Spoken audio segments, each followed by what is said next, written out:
আজকে যে বিষয়টা নিয়ে আলোচনা করব, তোমরা এতক্ষণ পর্যন্ত অনেকেই জানতে পেরেছো যে ক্যালকাটা পুলিশের কনস্টেবল পদের জন্য বিজ্ঞপ্তি জারি করা হয়েছে, অর্থাৎ 1666টি পদে নিয়োগ করা হবে পুরুষ এবং মহিলা করে। আর আজকের আলোচনার বিষয় হচ্ছে তোমার এডুকেশান কোয়ালিফিকেশান কতটা দরকার, এজ অর্থাৎ বয়স কত হতে হবে, এবং এই চাকরিটা পাওয়ার জন্য তোমাকে কতগুলো স্টেপ পার করে যেতে হবে, অর্থাৎ কটা স্টেপে পরীক্ষাটা হবে এবং কি তার নিয়োগ প্রক্রিয়া থাকছে, এবং তোমাদের সিলেবাসটাও বলবো, অর্থাৎ এই পরীক্ষার জন্য কি সিলেবাস থাকছে সেটা বিস্তারিতভাবে বলবো। এবং তোমরা যারা সেলফ স্টাডি করতে চাইছো, অর্থাৎ নিজে বাড়িতে পড়াশোনা করবে, তোমাদের কি বই পড়া উচিত বা কিভাবে এগোনো উচিত সেটাকে বলবো।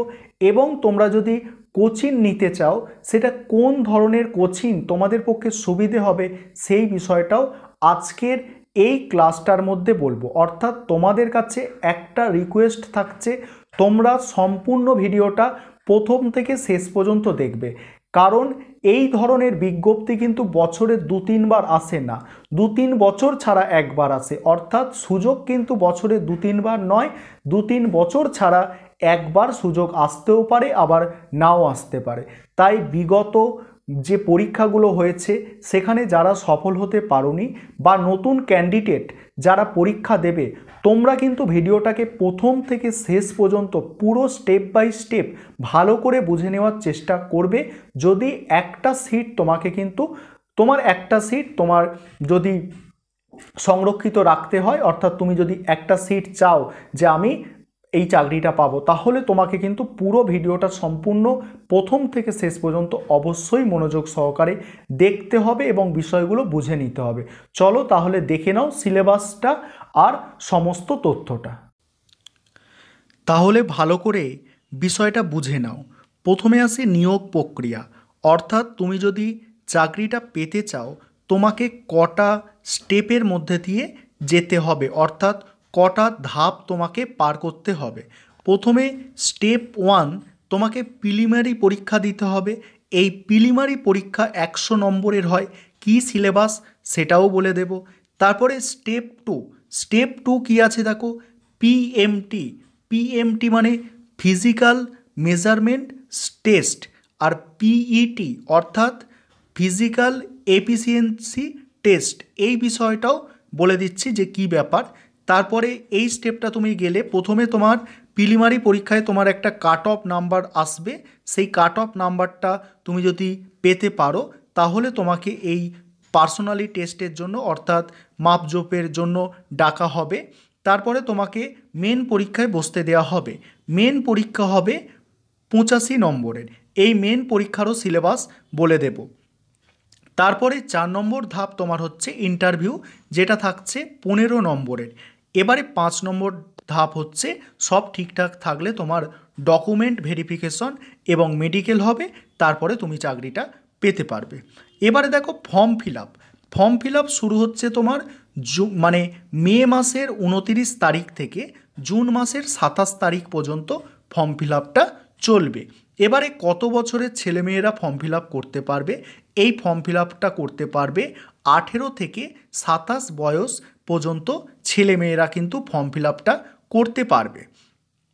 এবারে তোমাদের মহিলাদের জন্য শূন্য পদ থাকছে, তোমরা দেখতে পাচ্ছ 256টি, এবং পুরুষদের জন্য মোট শূন্য পদ থাকছে 1410টি, অর্থাৎ মোট পদ হচ্ছে এইটা।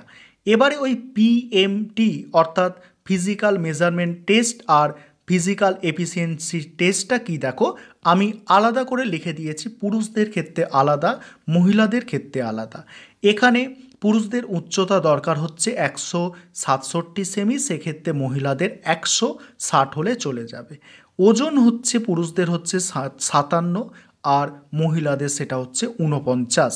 দৌড় যেটা আছে সেটা পুরুষদের ক্ষেত্রে 6 মিনিট 30 সেকেন্ডে 1600 মিটার দৌড়তে হবে, আর মহিলাদের ক্ষেত্রে 4 মিনিটে 800 মিটার দৌড়তে হবে। এবারে দেখো প্রিলিমারির জন্য কি সিলেবাস থাকছে। সমস্ত পরীক্ষাটা কিন্তু এমসিকিউ প্যাটার্নে হবে, অর্থাৎ 4টে করে অপশান দেওয়া থাকবে, তার মধ্যে একটা অপশান তোমাকে টিক মারতে হবে। প্রথমে প্রিলিমারি পরীক্ষা হচ্ছে 100 নম্বরের, 100টা এমসিকিউ থাকবে, যেখানে জিকে থাকবে 40 নম্বরের। জিকে বলতে তোমার ইতিহাস, ভূগোল, রাষ্ট্রবিজ্ঞান, মানে অর্থাৎ কনস্টিটিউশনের যে ব্যাপারটা, ইতিহাস, ভূগোল, রাষ্ট্রবিজ্ঞান, তারপরে আরও সমস্ত কিছু ব্যাপারটা, অর্থনীতি, সাধারণ যে অর্থনীতিটা আছে, সমস্ত বিজ্ঞানের ব্যাপারটা, এইটা জিকেতে আর কি টোটালটাই পড়তে হবে। তারপরে ম্যাথ অর্থাৎ অঙ্ক থাকবে 30 নম্বরের, জিকে 40, 30 অঙ্ক, আর রিজনিং থাকবে 30 নম্বরের। এইভাবে তোমার 100 নম্বরের 100টা প্রশ্ন থাকবে। এবার তোমার তারপরে মেন পরীক্ষা। মেন পরীক্ষা তোমার 4টে সাবজেক্ট থাকছে। দেখছো তোমরা এখানে যদি 3টে সাবজেক্ট থাকছে, সেখানে মেন পরীক্ষায় 4টে সাবজেক্ট তোমার থাকছে। একটা হচ্ছে জিকে, দ্বিতীয় হচ্ছে ম্যাথ, তারপর রিজনিং, তারপর এক্সট্রা যেটা থাকছে ইংলিশ। যারা ইংলিশ নিয়ে অনেকটা দুর্বল বা ভয় পাও একটু, তাদের বলবো এই পরীক্ষাটার জন্য ভয় পাওয়ার দরকার নেই, কারণ এখানে 10 নম্বরের মাত্র ইংলিশ আছে। আর ইংলিশটা কিভাবে তৈরি করবে সবই বলে দেবো, যে এই মানে তোমার পরীক্ষার জন্য কিভাবে তৈরি করতে হবে, যে যারা সেলফ স্টাডি করবে তাদেরও বলবো, আর যারা কোচিং নেওয়ার চিন্তা ভাবনা করছো তাদেরও বলবো, এবং দুটোর মানে কি সুবিধা অসুবিধাও বলে দেবো। এখানে 85 নম্বরের পরীক্ষা, 85টা এমসিকিউ, ঠিক আছে।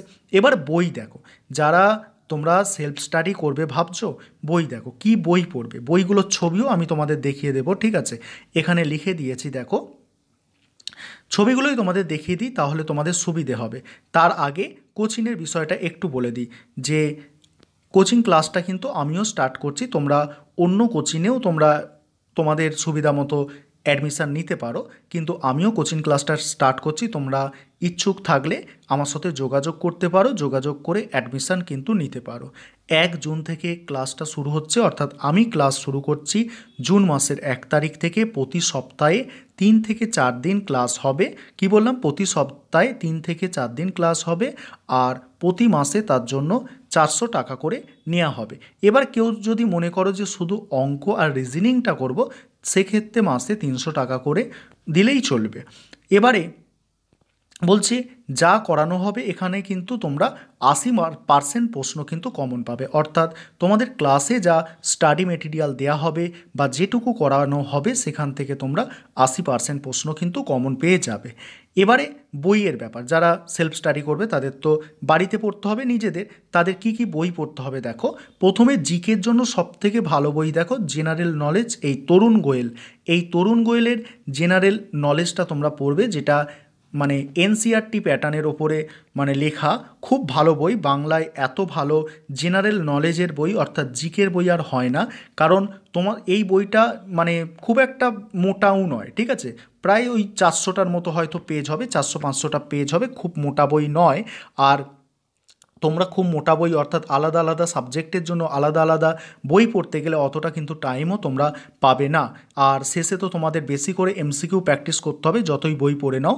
তারপরে ম্যাথের জন্য অর্থাৎ অঙ্কের জন্য যে বইটা তোমাদের পড়তে হবে, এই মানে ছায়া প্রকাশনীর একটা চ্যালেঞ্জার বই পাওয়া যায়, ম্যাথামেটিক্স চ্যালেঞ্জার, ঠিক আছে, সুবীর দাসের লেখা। এই বইটা তোমরা অঙ্কের জন্য করবে। এখানে কিন্তু অঙ্ক তোমরা 100% কমন পেয়ে যাবে এই বইটাকে যদি ভালো করে করতে পারো।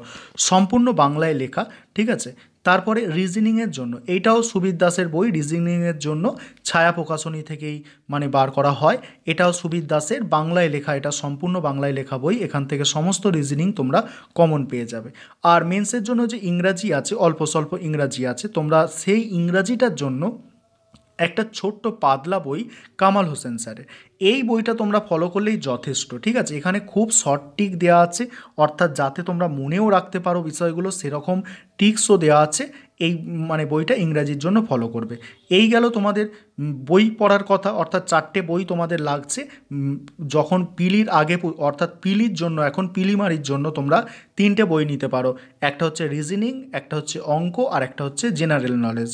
মানে আলাদা আলাদা সাবজেক্টের বই কেনার থেকে এই একটা জেনারেল নলেজের তোমরা বই কেনো, একটাই ভালো করে 10টা বই পড়ার থেকে একটা বই 10বার পড়া অনেকটা কিন্তু ভালো, ঠিক আছে।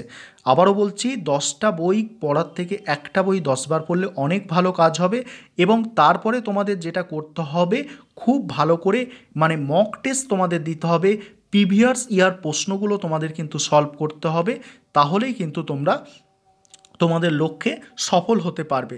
অর্থাৎ যত তোমরা মক টেস্ট দেবে, প্রিভিয়াস ইয়ার্সের প্রশ্ন অর্থাৎ বিগত বছরের প্রশ্নগুলো তোমরা সলভ করতে পারবে, সেক্ষেত্রে তোমরা সফলতার দিকে কিন্তু এগিয়ে যাবে। যতই 100টা বই পড়ে নাও কোনো লাভ হবে না যদি না তোমরা বিগত বছরের প্রশ্নগুলো দেখো এবং তোমরা মক টেস্ট দাও।